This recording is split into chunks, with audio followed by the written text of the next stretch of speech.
Bueno, pues bienvenidos a el tema de ecosistemas y ecología de poblaciones, que es el bloque uno, el cual está compuesto por varios temas, varias situaciones que debemos de analizar y que son muy importantes para todos nosotros.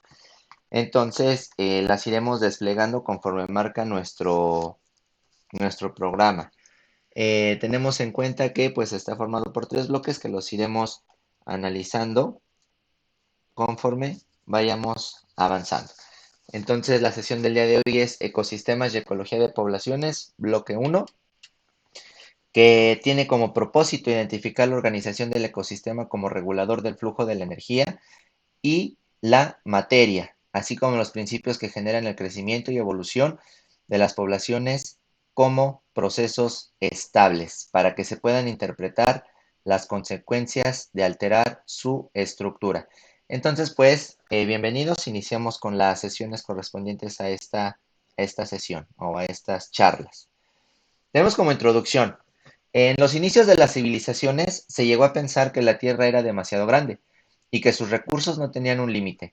Los primeros grupos humanos explotaban los recursos que la naturaleza les ofrecía, deteriorando su medio sin restricción. Esto podía reemplazarse con facilidad cuando ya no era productivo. Estas primeras acciones de los pobladores humanos en su medio probablemente no tuvieron consecuencias considerables porque permitían su pronta restauración. Cabe mencionar que una de las primeras civilizaciones que fueron las encargadas, pues obviamente de empezar a ver estas cuestiones ecológicas o tratar de vislumbrarlas, pues obviamente tenemos que fueron las culturas pues asiáticas, las culturas africanas, obviamente en el continente africano me refiero a eso, en Egipto, muchas ciudades se establecieron cerca de ríos, lo cual pues obviamente les permitió a ellos pues empezar a vislumbrar estas o estos beneficios ecológicos, ¿no? Tenemos muchísimas culturas que al inicio pues de su aparición en la historia, sí, pues obviamente tenía la necesidad de sembrar, de cultivar y de hacer todas estas cuestiones y empezaban a tener ese tipo de relaciones que tenían pues obviamente con el ambiente, ¿no? Podemos hablar, como se los mencionaba yo hace un momento, de las culturas egipcias, hablamos de las culturas mesoamericanas, hablamos de culturas asiáticas, eh, pues están los mesopotámicos, está Sumeria. Entonces, pues bueno, estas personas fueron las principales o los principales actores en determinar las cuestiones importantes con respecto a el inicio de la ecología, ¿no? Bueno, y sin embargo, conforme la población humana fue creciendo y avanzó, el desarrollo tecnológico y científico, la explotación de los recursos naturales fue más acelerada. Para poder cubrir las necesidades de esa población creciente, se crearon los medios para extraer la naturaleza, los recursos y obviamente estos recursos para el consumo mundial, como por ejemplo los alimentos, ¿no? Más tarde, los combustibles fósiles se emplearon para el desarrollo industrial y el transporte y el consumo en el hogar, con los cuales se ha acelerado considerablemente la contaminación. Así conforme las ciudades fueron creciendo, pues obviamente de manera exponencial, pues obviamente las necesidades humanas fueron también a su vez incrementando, produciendo o logrando con esto pues la alteración de los sistemas ecológicos en los que nos encontramos, ¿no? Del ambiente. La demanda de recursos tanto de madera, tierra, agua, combustibles fósiles, pues fue provocando que las civilizaciones crecieran de una manera más rápida, logrando así pues obviamente establecerse en diversos lugares, pero pues a qué costo, ¿no? Al costo de explotar el sistema ecológico y ambiental en el que ellas se encontraban, ¿no? Pasamos a la siguiente. Y bueno, empezamos también con un poquito de ecología y educación ambiental. El concepto de ecología o la palabra ecología se deriva de dos vocablos griegos, oikos, que significa casa, y logos, que quiere decir tratado o estudio. En consecuencia, para su sentido etimológico, ecología significa estudio del lugar donde se habita o del ambiente que rodea a los organismos. Entonces, pues bueno, nosotros podemos entender que el término ecológico se refiere, o el término ecología se refiere al estudio del lugar donde o habita el ambiente que rodea a los organismos, o en este caso, las interacciones que estos mismos pueden tener con su ambiente. Entonces aquí en esta, pues obviamente diapositiva, tenemos las características esenciales o la definición principal de lo que es el concepto ecológico. Recordemos, oikos, pues obviamente en vocablos griegos significa casa y logos quiere decir tratado o estudio. En consecuencia, pues por obviamente sus razones, en su sentido etimológico, ecología significa estudio del lugar donde se habita o del ambiente que rodea a los organismos, así como las interacciones que estos tienen con el ambiente. Entonces aquí estamos explicando con toda claridad el término ecológico para que lo conozcan todos ustedes. Pasamos a la siguiente. Bueno, con respecto también a las cuestiones de la ecología y educación ambiental, el término ecología fue empleado por primera vez en 1869 por el biólogo alemán Ernst Haeckel, que obviamente nació en 1834 y murió en 1919, quien lo definió como todas las relaciones de los organismos con su ambiente, tanto orgánico como inorgánico. Una manera de definir actualmente esta ciencia es como la encargada de estudiar las relaciones que se establecen entre los seres vivos y su ambiente. Entonces aquí tenemos a este personaje biólogo, por supuesto, de nombre Ernst Haeckel, que fue el que acuñó el término ecología, ¿sí? Y pues obviamente, pues es una manera, ¿sí? De poderle ya dar un significado a esta, pues ciencia tan importante que nos ayuda a entender qué relaciones tienen, pues obviamente los organismos con su medio ambiente, ¿no? Aparte de las situaciones más importantes que haya descrito Ernst Haeckel, pues una de las aportaciones también muy importantes es que, pues obviamente realizaba ilustraciones de organismos, principalmente marinos, invertebrados, de algunas plantas, y pues él también tenía el oficio, digamos, su afición de ser naturalista, y realizaba todas estas, pues, ilustraciones o láminas que eran muy importantes, pues, para entender la gran diversidad de seres vivos que se conocen, ¿no?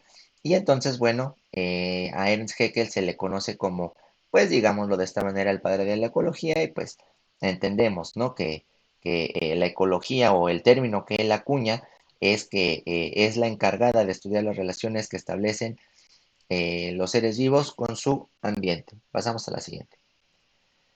Pues obviamente esta definición es muy amplia, ¿no?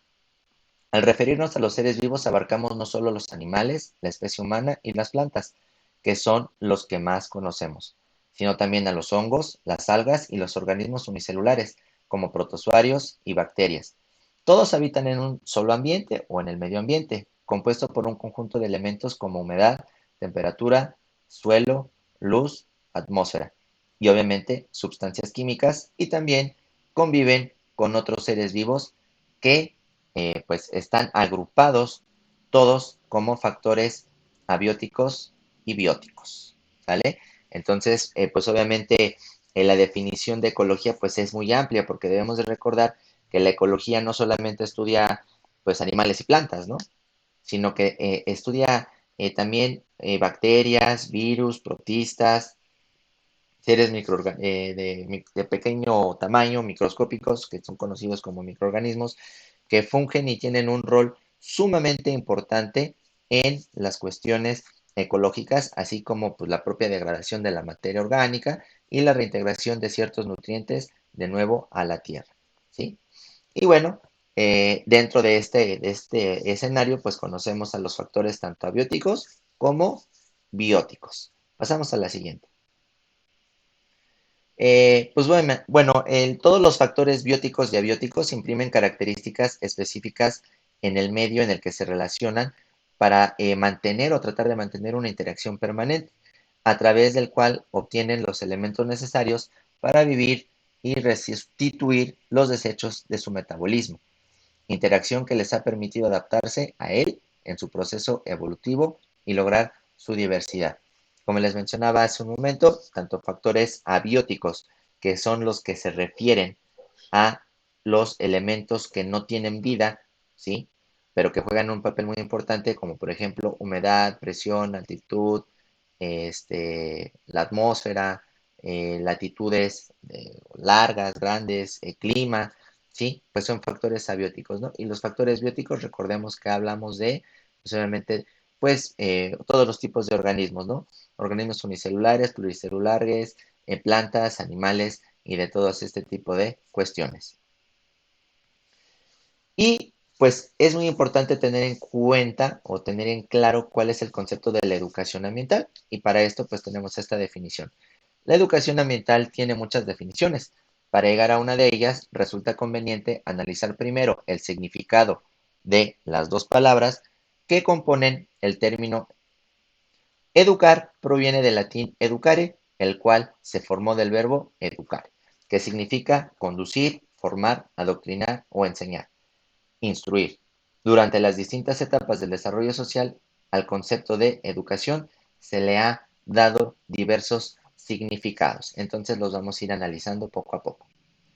El Diccionario Americano de Educación define el concepto de la siguiente manera. Educación es un conjunto de procesos por los cuales una persona se desenvuelve y sus habilidades y aptitudes y otras formas de conducta de valor positivo en beneficio de la sociedad en la que vive.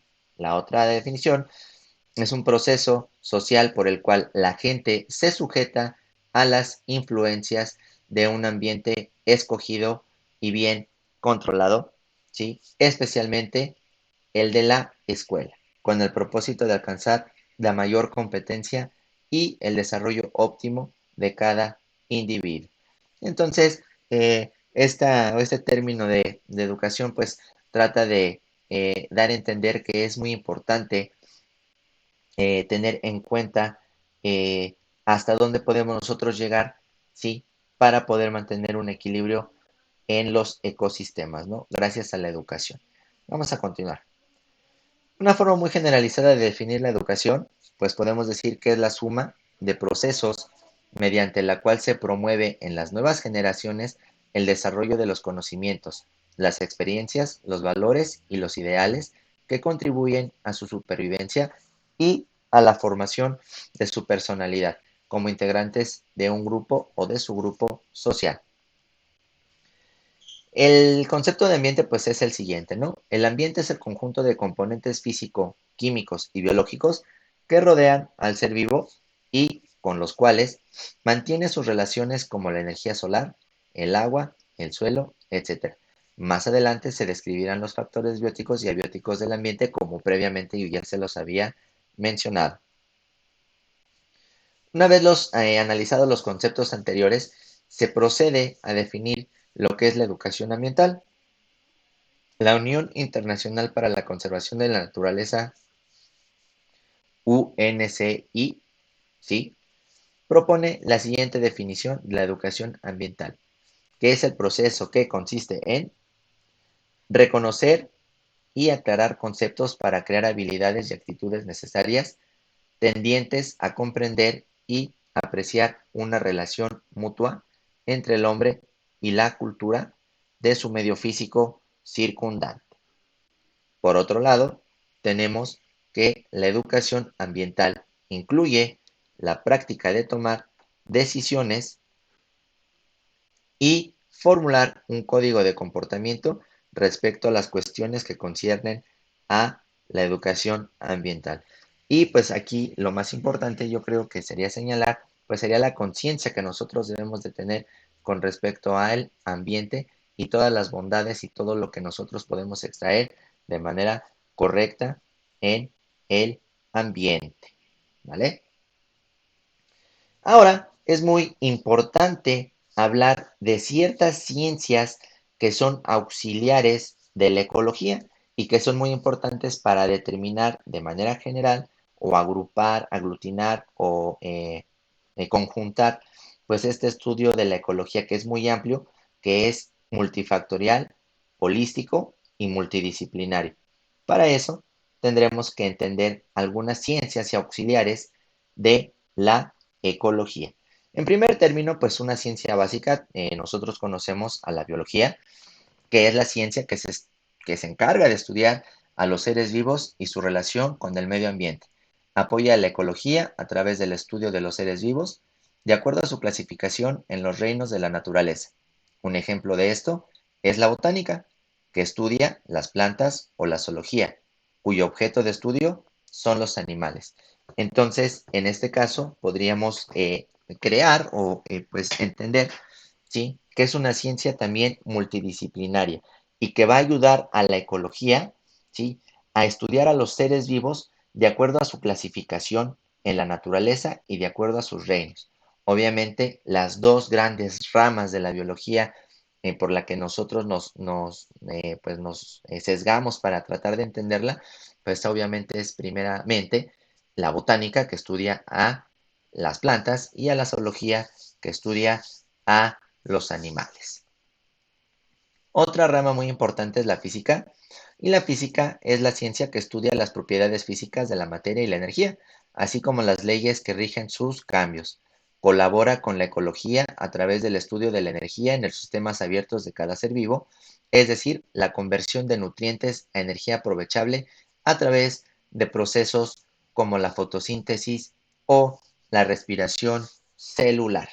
Entonces también tenemos y sabemos con obviedad que la física es una ciencia auxiliar de la ecología muy importante para tratar de entender cómo es esa conversión de nutrientes a una energía aprovechable a través de los procesos como la fotosíntesis o la respiración celular, que obviamente sabemos que la fotosíntesis es el proceso en el que se transforma, ¿sí?, la energía lumínica a energía química, y la respiración celular es la que tienen pues todos los animales, por la que llevamos a cabo esa síntesis de energía a través de una molécula llamada adenosín trifosfato. Y también tenemos otra que es la taxonomía, que es la rama de la biología que estudia la clasificación de los seres vivos de acuerdo a sus características físicas y genéticas. Ayuda a la ecología a clasificar a los seres vivos para después entender su comportamiento y el porqué de las relaciones necesarias con el medio ambiente. Y bueno, una imagen que hace alusión directamente a poder entender la taxonomía, que es la rama de la biología que se encarga de, pues obviamente, clasificar a los seres vivos. Tenemos que es el dominio, el reino, el filo, clase, orden, familia, género y especie. De manera general, esta es la clasificación taxonómica que se tiene para la mayoría de todos los seres vivos. Entonces, pues es muy importante que la recordemos, que esta ciencia auxiliar de la ecología, denominada taxonomía, nos ayuda a clasificar a los organismos de acuerdo a sus características físicas y genéticas de cada uno. Seguimos adelante. Otra rama o ciencia es la geografía, que es la ciencia que estudia la superficie de la Tierra, las comunidades o sociedades que la habitan y los paisajes que la forman al relacionarse entre sí. La geografía apoya a la ecología al aportar datos sobre el medio ambiente y sus características. De esta manera, la ecología puede estudiar las relaciones que se dan y el porqué de muchas de las relaciones de los organismos. Entonces tenemos a la geografía, que pues obviamente estudia superficie de la Tierra, comunidades o sociedades que habitan y se relacionan entre sí, y pues obviamente también trata de explicar o de entender las características del medio ambiente y pues de lo que están hechos, ¿no? Y de esta manera la ecología puede estudiar las relaciones que se dan y el porqué de muchas relaciones o reacciones que tienen los organismos entre sí con su medio ambiente. Otra ciencia auxiliar de la ecología son las matemáticas, que es el estudio de la relación entre entidades abstractas como números, símbolos, etc., Apoya a la ecología en la creación de modelos estadísticos que permiten descubrir patrones de probabilidad del comportamiento de los seres vivos de acuerdo a sus necesidades de interacción con su misma especie o con otras.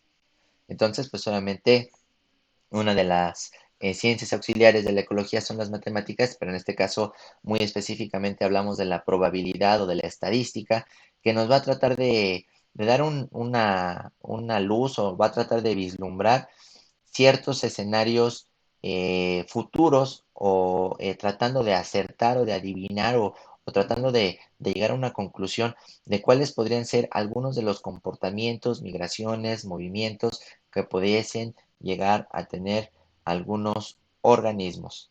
Obviamente siempre y cuando los seres vivos mantengan sus necesidades con una misma especie o con otras. También la política es el estudio del gobierno y de cómo se organizan las sociedades humanas. Colaboran con la ecología al permitir la organización y manejo de recursos de acuerdo a las probabilidades, todo con el fin de permitir la sustentabilidad y la supervivencia del ser humano. Otra ciencia auxiliar muy importante es la química, que es la ciencia que estudia la materia, sus propiedades y sus cambios. Apoya a la ecología al estudiar los cambios químicos en los seres vivos que les permiten relacionarse y dar continuidad a la especie. Un gran ejemplo de esto son los rituales de apareamiento que se llevan a cabo a partir de reacciones químicas y hormonales en los seres vivos y que infieren en sus relaciones según las temporadas de apareamiento. Obviamente en estas temporadas de apareamiento de diferentes tipos de especies, de aves, de todo tipo de organismos, mamíferos, vertebrados, sí, pues existe una gran liberación de compuestos químicos llamados feromonas, que pues obviamente son de compuestos precisamente químicos que van a permitir, por supuesto, pues entender las cuestiones pues eh, relacionadas a la reproducción y esto pues la química lo estudia. Otro rama muy importante es la sociología, que es la ciencia que estudia las sociedades humanas y los fenómenos causados por las creencias religiosas, interacciones cotidianas, expresiones artísticas, etc. Aunque esta ciencia se orienta específicamente al estudio de los seres humanos, al ser estos considerados partes del reino animal y de los seres vivos, esta ciencia apoya a la ecología al estudiar las interacciones entre la especie y cómo los diferentes aspectos sociales, religiosos, culturales, raciales afectan a su desarrollo, interacción y supervivencia. Otra ciencia auxiliar de la ecología es la hidrología, que es la ciencia que estudia la distribución y las propiedades del agua. Es un gran apoyo para la ecología.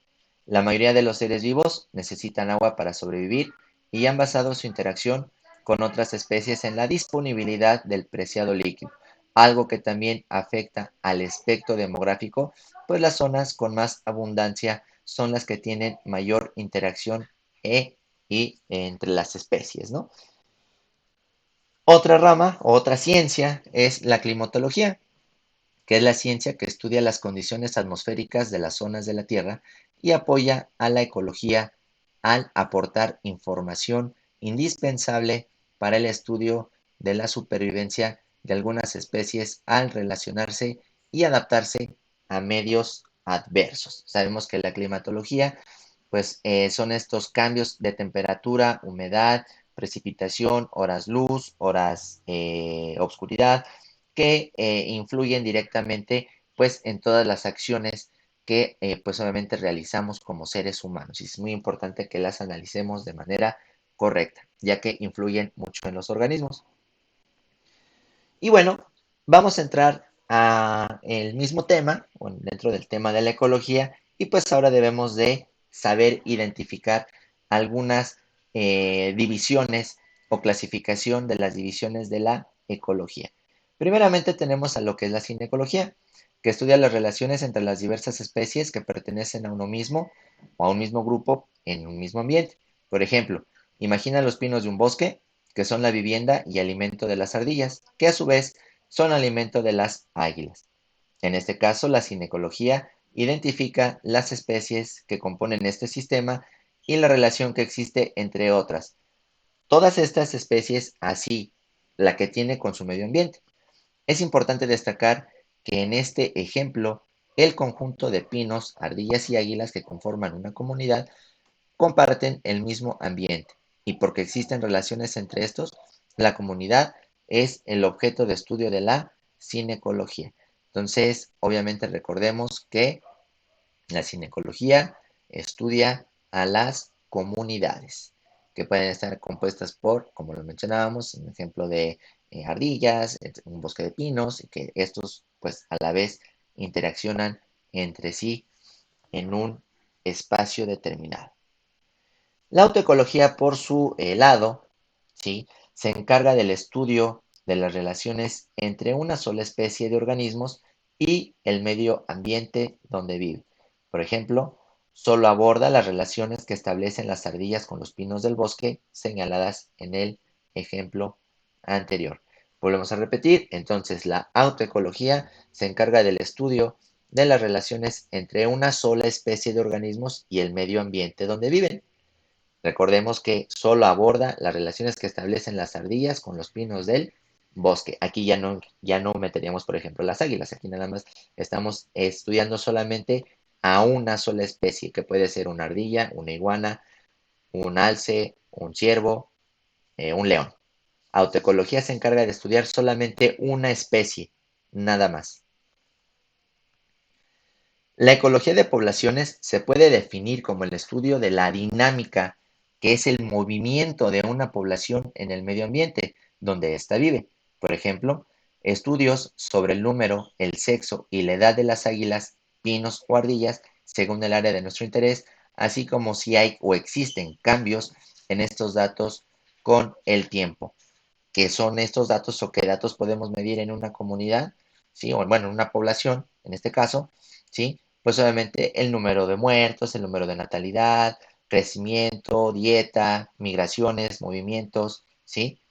Entonces, en la ecología de poblaciones se estudia a un grupo de organismos, ¿vale?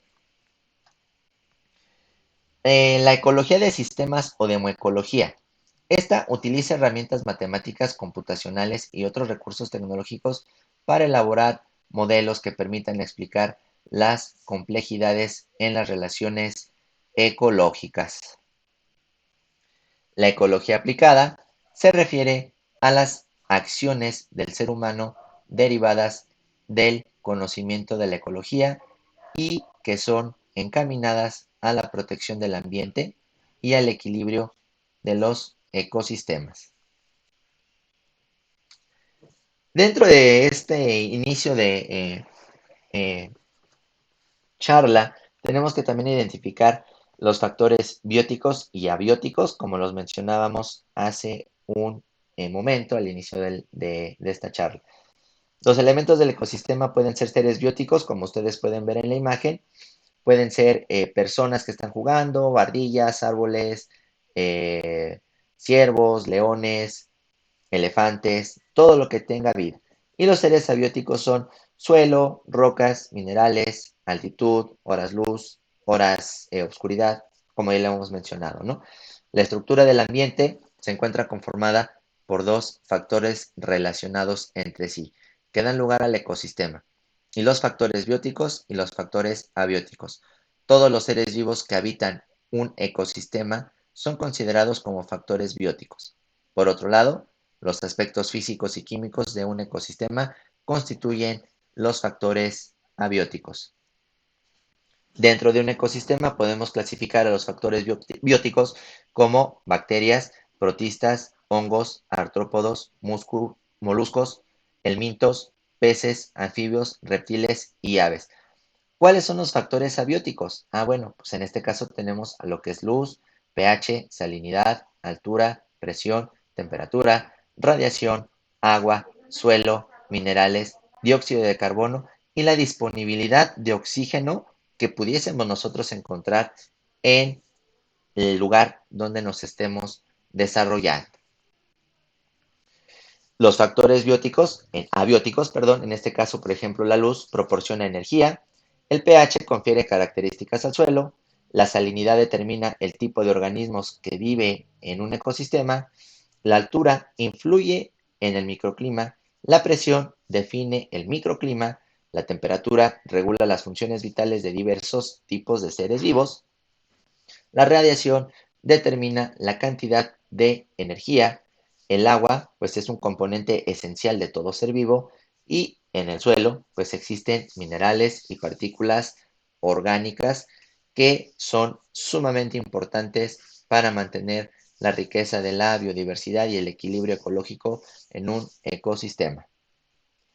Los factores bióticos, por su parte, son productores, que en este caso son organismos autótrofos. Cuando nos referimos a organismos autótrofos, nos estamos refiriendo a seres vivos que pueden realizar sus propias funciones metabólicas o pueden realizar su propio alimento.